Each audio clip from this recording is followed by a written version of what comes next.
السلام علیکم ورحمۃ اللہ وبرکاتہ۔ بسم اللہ الرحمن الرحیم۔ حدیث کا مفہوم، حضرت ابو سعید خدری رضی اللہ عنہ کہتے ہیں کہ رسول اللہ صلی اللہ علیہ وسلم نے فرمایا، عن قریب ایسا زمانہ آنے والا ہے جب کہ ایک مسلمان کے لیے اس کا بہترین مال بکریاں ہوں گی جن کو لے کر وہ پہاڑی پر بارش برسنے کی جگہ چلا جائے اور فتنوں سے بھاگ کر اپنا دامن بچا لے۔ اس حدیث کا مطلب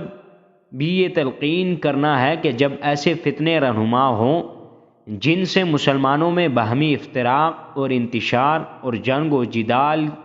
اور وبا پھیل جائے اور ایسا ماحول پیدا ہو جائے جن میں دین کو بچانا مشکل ہو، تو اس وقت نجات کی راہ یہی ہوگی کہ گوشہ تنہائی اختیار کر لیا جائے اور جس قدر ممکن ہو سکے اپنے آپ کو دنیا والوں سے الگ تھلگ کر لے۔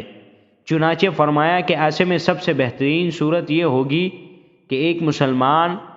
بس چند بکریوں کا مالک ہو اور وہ ان بکریوں کو لے کر کہیں دور جنگل میں یا پہاڑ پر کسی ایسی جگہ چلا جائے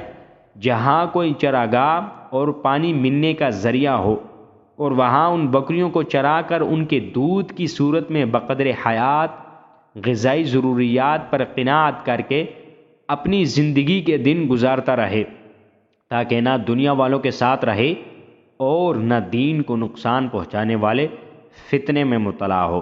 اللہ تبارک و تعالی ہمیں ان فتنوں سے بچانے کی توفیق عطا فرمائے اور ان احادیث پر صحیح معنوں میں عمل کرنے کی توفیق عطا فرمائے۔ اسی طرح نصیحت بری آموز احادیث سننے کے لیے ہمارے اس چینل کو سبسکرائب کریں، لائک کریں، شیئر کریں۔ اللہ عز و جل آپ کو جزائے خیر عطا فرمائے۔